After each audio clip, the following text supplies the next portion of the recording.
Po na nakikita nyo nakagamitan po dyan, lahat yan is original na gamit po ni farmer.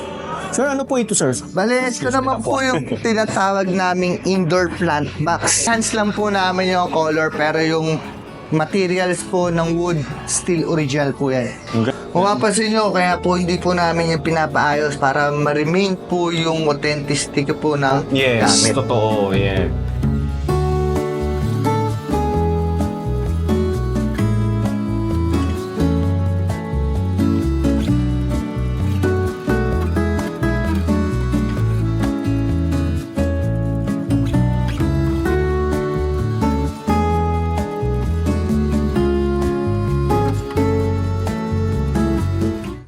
Okay, nandito tayo sa Quezon Memorial Shrine. Dito nga sa Quezon City Memorial Circle, ano. So ito yung natatanaw natin sa malayuan, na kapag malayo ka parang napakataas niya, 'di ba? Pero pag nandito ka naman sa malapitan, parang ang baba-baba naman pala niya.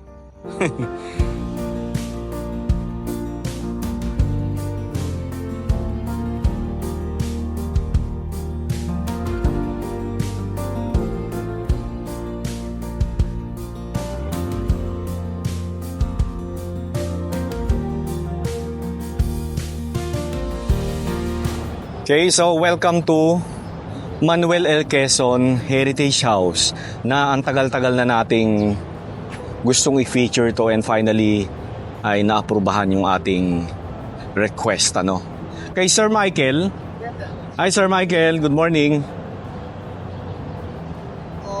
Good morning Sir Michael. Good morning po, sir. Welcome po sa Quezon Heritage House. Oo nga sir, maraming salamat kasi finally naaprubahan yung aking request ng Quezon City Tourism Department. So, Ayan. welcome po, sir.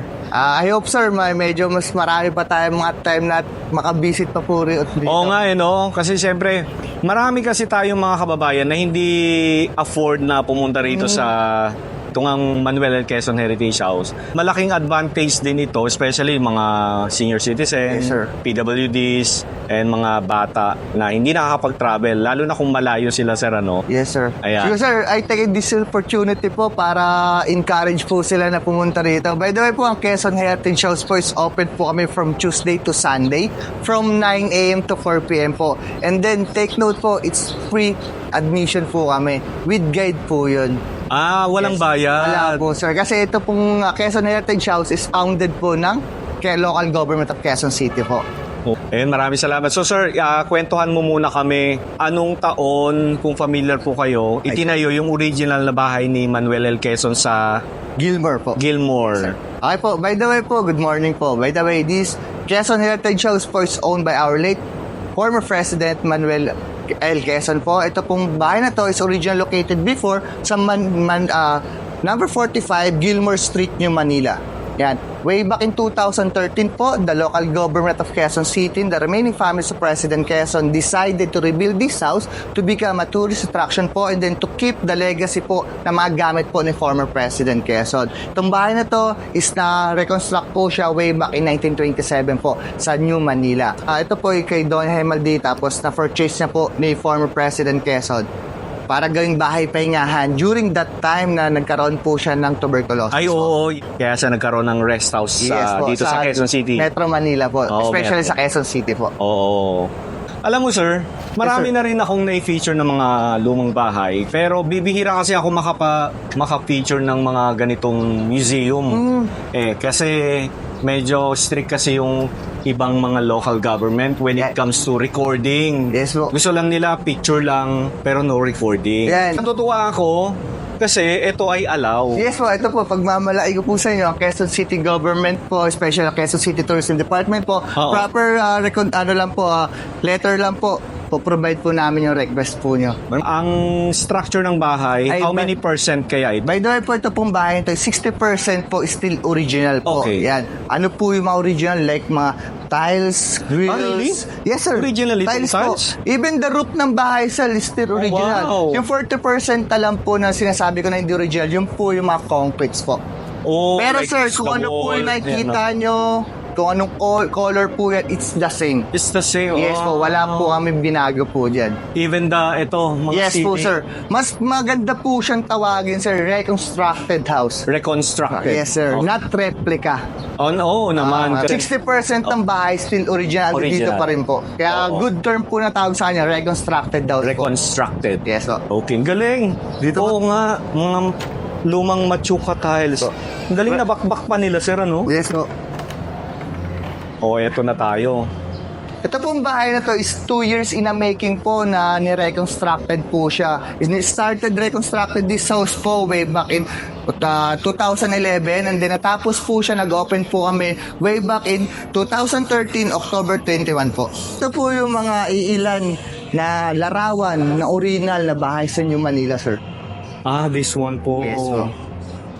Oh, wow. Yan. Kay Doña Hemadi. Oo nga, yes. Kay Doña Hema di pala. Ang founder ng New Manila. Tapos eto, sir. Yan, ito po yung mga ilang larawan. Harapan, no? Harapan po. Kasi ito po yung inakita natin kanina. Yan, later po, dito po tayo lalabas pagbaba po. Nakakatuwa naman, ano? Ang galing.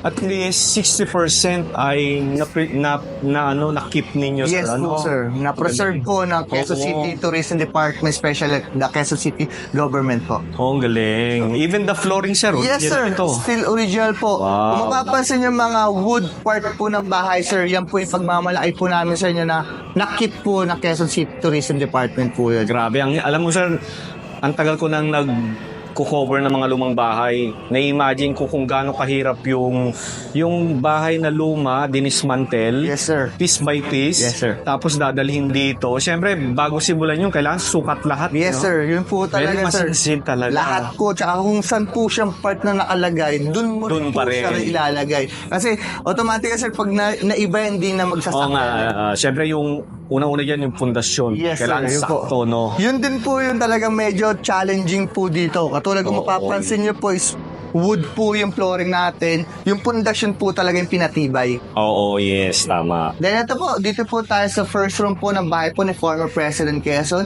Ito pong bahay, ang first room po na to, ang nag-occupy po nito, ang wife po ni former President Quezon na si Maria Aurora Molina Aragon Quezon.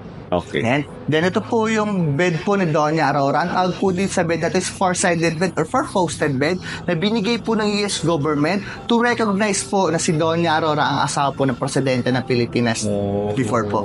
Then dito po natin makikita yung family tree po nila. Oh, dear. So, apat po pala yung naging bunga ng pagmamahalan nila former President Quezon at ni Doña Aurora. Apat yung naging anak nila. Yes po, sir. Pero may buhay pa ngayon? Ang pinaka-latest po na pumana po sa Quezon family, si Maria Zenaida Nini Quezon, Abensay niya po. She passed away po in 2021 po. 100 years Yes po, old. exactly 100 years old. Ito po yung larawan po niya when taken po, 93 years old po siya. Oh, Tapos, isa rin po siya sa mga active po nung time na nabubuhay pa po siya na pupunta rito and then nag-share po ng mga History about knowledge. Yes po. Talagang life history po ni former President. so, ibig Quezon. sabihin, sir, wala nang natitirang anak? Mga yung anak po especially wala na. Wala na talaga. Opo, ang existing na lang po talaga yung mga apo na Mga po. apo na, Yan. okay. Ano rin po sila, active din po sila makipag-communicate po sa local government regarding po dito sa Quezon Heritage. Dali, I'm sure tuwan-tuwa sila, no? Yes, sir. Yes, po. Yan, sir, parating na po ang August 1. Meron pong konting kaganapan po dito sa Quezon Heritage. Especially po sa Quezon Shrine. Quezon Shrine. Yes po, kung dun po nakahimlay si former President Quezon. Oo nga, yes. Yes. Sir, ang galing ng mga detalye ng Yes, kama na ito, no? Made from Nara po. Pero gawa rin ba yan sa Pilipinas? Yes, sir. Yes, Wow. Galing. Proceed po tayo sa next room. Okay, dito na tayo sa kabilang room. So, itong bathroom. Yeah, So, same lang din, ano? Kung ano yung kwarto, ito yung bathroom. Yes, sir. Tapos, punta naman tayo sa kabilang room. Yung design po ng bahay, sir, wala po kaming binago. Okay. Still pa rin po namin siya na ganyan. And then, Oo. ito pong second room, ito po yung room ng private nurse po ni former President Quezon. Kasi during that time na nag-stay po din si former President Quezon, yung po time na meron na po siyang nararamdaman Oo. ng sakit ng tuberculosis. Oo. Then, ito na po yung room ni former President Quezon. Ito yung bed ng kanyang nurse. Yes po, sir. Caretaker Kung niya. mapapansin nyo po, separated rooms po silang dalawa mag-asawa kasi may tendency po na mahawa po si Doña Oh, Aurora. yes. Then ito Okay na lang. po yung room ni former President Quezon. Lahat po na nakikita nyo na kagamitan po dyan, lahat yan is original na gamit po ni former Oo. President Quezon. Siyempre yung mga basto, no? Yes po. Mga bags, Bags, luggage niya. dress. Even the tumba-tumba. Yes, May po. bota pa siya. Yes sir. Pati yung hat po. O pati yung hat. Pati po yung leather trunks po na. Oh, still grabe. original. Mga baul. Mga luggage, no? Wow. Oh, grabe yung tuberculosis dati, no? Yes, Wala po. pang ano kasi. Wala pong, that time sir, wala pa atang cure nun. Oo nga, wala pa. po. Yes. Kaya si former President Quezon po yung nagdala, or especially yung wife na po ni former President Quezon, lahat po ng espesyalista na nag-help po kay former President Quezon, in-invite po dito yun sa Pilipinas to secure na po yung lumalaganap na tuberculosis sa Pilipinas. Oo. Kaya nagkaroon tayo na ng gamot. sa Gamot na, no? tuberculosis po. So, balik. Po. Ito naman ang Ito na po yung pinaka-dining Yes po. nila, no? Sir, ano po ito, sir? Bale, ito naman po yung tinatawag naming indoor plant box. Indoor Plant box na po talaga siya, sir, na binigay po ng mag-asawang Tapia noong kaarawan po ni Doña Aurora ay Oh, February Doña Aurora. 1941 po. May date, oh. Yes po. Date, tapos ito pangalan Doña Aurora. Simple birthday gift, but this age na po is 97 years old wood na po Wow. siya. Then made from Kamagong wood. The second, Kamagong? Yes po. Wow. Ang galing.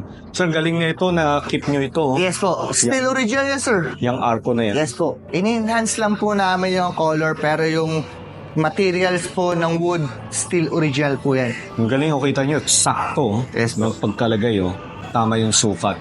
Yung mga, mga stained Kung glass. mapapansin nyo yung mga steel glass na yan, sir, still original po. Pati po yung mga kapis, window type po na yan, Oh. still original po yan. And even the table, sir. Yes, sir. Dining table nila. Lahat po ng wooden part po ng bahay, still original po. Ito rin po, makakatulong po yung channel nyo para po ma-promote. Oo yung nga, Quezon sir. Religion po. Yes. Yan naman talaga ang ating Advocacy. advocacy, yes. Then ito naman po yung isa sa mga recipe na isang paborito po niyang pagkain, ang Tocino Espanyol po. Oh. Pwede niyo pong itry na lutuin. Chicken dish lang din naman po siya. Talaga?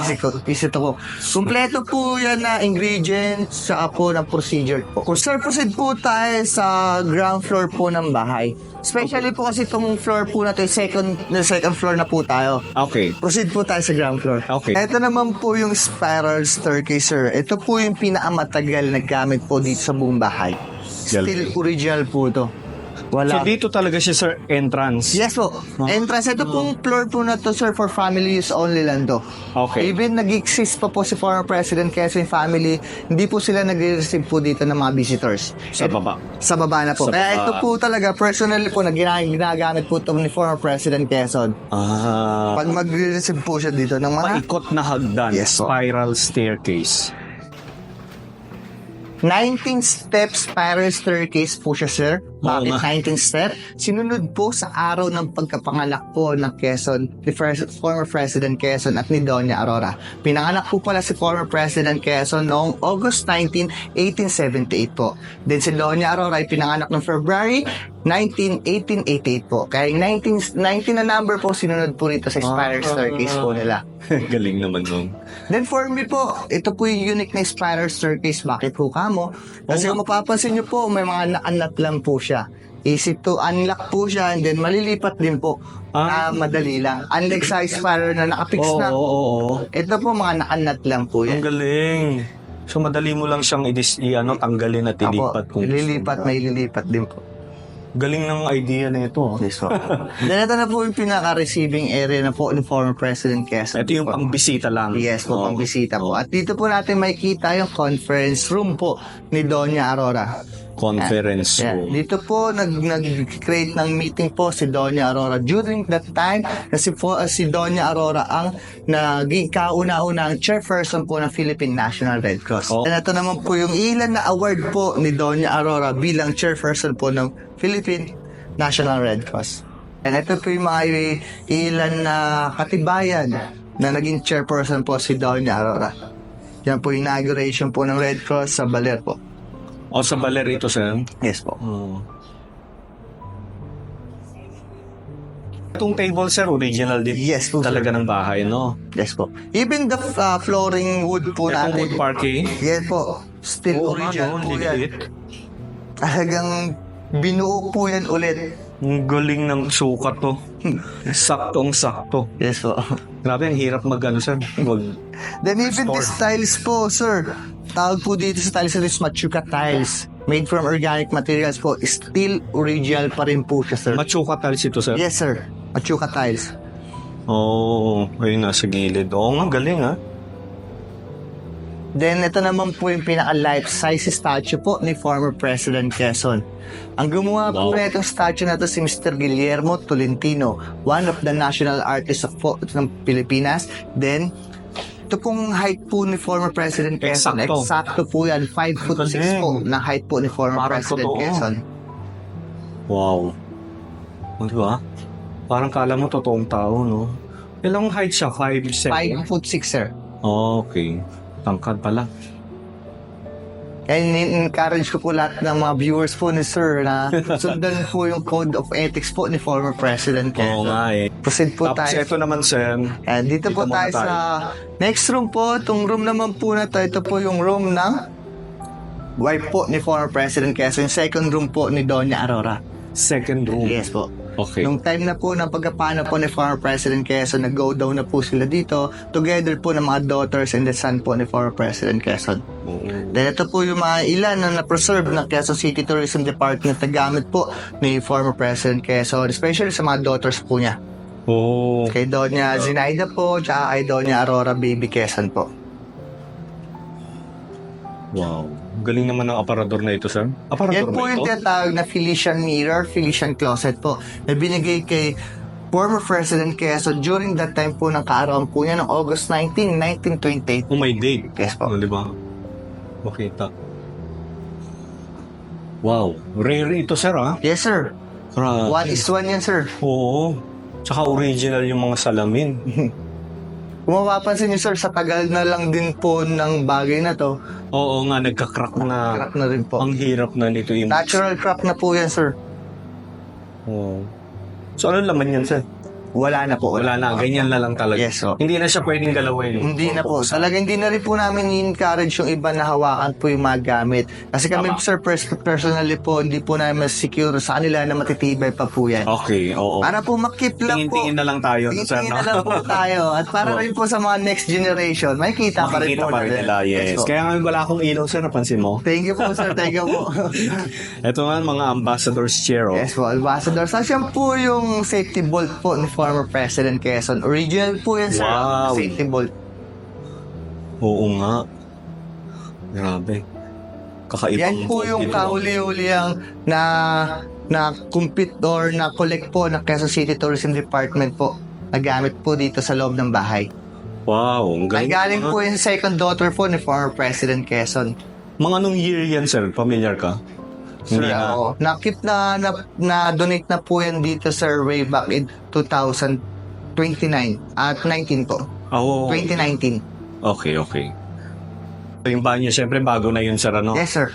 Pero yung, sir, yung design pa rin ng bahay, still original Still po. original pa rin. May mga konting mga part lang din po ng mga materials like mga tiles po sa CR. Oo, oo, yes. Yun lang po yung nagbabago. Pero yung design, still po yan. Oo. So, ito yung nag-iisang anak na lalaki ni former president. Grabe. Then ito naman po yung fourth room po. Ito naman po yung room ng daughters po ni former President Quezon. Okay Yan. po. Dito po natin makikita yung cute na baby po na yan. Ito po yung unang apo ni former President Unang Quezon. apo. Yes po. Kay Doña Zinaida po. Ang pangalan po niya si Manuel Felipe Buencamino po. Manuel Felipe Buencamino. Yes po. Bakit related ba sila sa mga sa mga Narcisa Buencamino? LV and Pictures? Wala po kaming... Wala. Wala Pwede, po. no, sir, no? Opo. Kasi Buencamino eh. Eto, sir, mga bed talaga. Yes, nila sir. to. Yan, yung authentic na bed na po, pero hindi na lang po original yung mga cover po. Pero yung bed frame po na yan, Oo, still original. still yan, sir. original. Oh, please do not touch. Kung mapapansin nyo, sir, kaganina sa family tree, 4 yung naging bunga ng pagmamahalan po nila. Opo. But sa mga features po, videos, laging 3 lang. Kasi yung third daughter po ni former President Quezon namatay since birth po. Since birth? Yes po. So Kaya may lahat tatlo. ng mga features, laging 3, 2 daughter lang po at 1 son. Pero sa original po talaga, 3 daughters and 1 son po. Anak po ni former President Quezon. 3 lang pala talaga. Supposed to be 4 pala, no? Ayos po. So dito naman, sir, Bale, medyo po may access point po tayo papuntang swimming pool sa back door po. Oo. Kaya ito po yung door gusto ko po lang na yan. makita itong sir, kung rest, Press chair po ni former Oo. President Quezon. original na yan. Yes po. Kung mapapansin nyo, kaya po hindi po namin yung pinapaayos para ma-remain po yung authenticity po ng Yes, gamit. totoo, yeah. At hindi na siya pwede talagang upuan. Yes Kasi po. masisira na yan. Kaya pinlace na lang po namin yan na medyo secured po. Oo siya. nga yan. At least nasa corner, sir. Yes po. Tapos ito, sir, Yan po yung authentic na typewriter po ng apo po ni former President Quezon na si Manuel Quezon III po. Yan. Manuel L. Quezon III. Yes po. Oo. Dinonate po niya dito yan sa Quezon Oo. Heritage House. So, next naman natin, sir. Ito po. Going... Oh, here. Yes po. Ito yung picture ni... Siyempre, ito, binata pa si... Yes po. Mga college days photos silang dalawa mag-asawa po. Diba? Gwapong lalaki ni Manuel, no? Si former President Quezon po pala ay nag-aral sa Colegio de San Juan de Letran. Ang unang kurso na kinuha niya is Bachelor in Arts, major in Economics po. Then tinuloy po niya yung pag-aaral po niya sa UST po. Ang second course naman po niya is Law. Lahat po Law. yun, yes po. Lahat po yun ay summa cum laude po at nag-take po siya ng bar exam for Law. He got the 4th highest rank po. Oh, wow, matalino. Yes no? po, matalino po talaga. So dito naman, sir, etong basta lahat ng nandito, mga table, console table, upuan, Still ito pa rin original, yan, yes no? sir. Apo. Even this mirror sir, kapartner po siya ng closet. Oo, yung Yes, po. closet sa loob. Yan, pag-partner po silang dalawa. Oh. Siyempre, yun yung, sino nga ba Ito pangalan? po yung second daughter po. Second daughter. Okay. Na namatay lang nung... Recently lang po, way back in Recently. 2021 po. Oh. Yan po yung time na nag-open po kami sa public way back in October 21, 2013 po. Wow, Siya po 100 yung years old. Na Lumabot napapanaw. siya. Yes po. Grabe. Ano bang kinakain nila nung time na yun? Sir? Healthy food po. So dito naman tayo, sir. Yan, going out po. Sa original na bahay po talaga ni former President Quezon, sir, meron po siya talagang swimming pool, tsaka function hall po sa kabila. Function hall. Kaya ni-remain pa rin po namin na may ganyan po. Pero may limited space na lang din po. Pero especially yung kikita po ng mga visitors po namin kung ano po talaga meron. Oo. Diba? Galing. So yung swimming pool ba ay functional pa ba? Ngayon, sir, kinonvert na lang po namin siya na fountain po. Para po maging maggamit lang po pag may mga event po dito. Okay. Pero sa Fountain original na lang po siya. So talaga, pinover siya para hindi maipon ng dumi. Yes po, madumihan po ng mga leaves po ng dahon. Oo.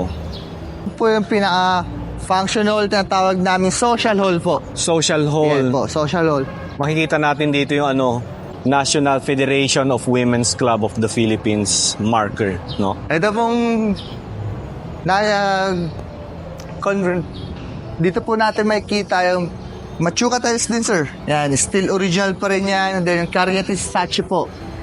Still original po na gamit po ni former President Quezon. Pati po yung mirror po na malaki. Oo nga, galing. Sabi lahat talagang nakip nila yung as much as they can, Mr. Michael, maraming salamat po sa pag-tour niyo sa amin. We're happy to help po, sir. And then, sana po makabalik po pa tayo dito. And then, in-encourage ko po yung mga viewers po natin na personally po, bisitahin po nila Quezon Heritage Show po. Open po kami from Tuesday to Sunday from 9 a.m. to 4 p.m. po. Ayun, maraming salamat ulit, Sir Michael. Welcome po. Thank you.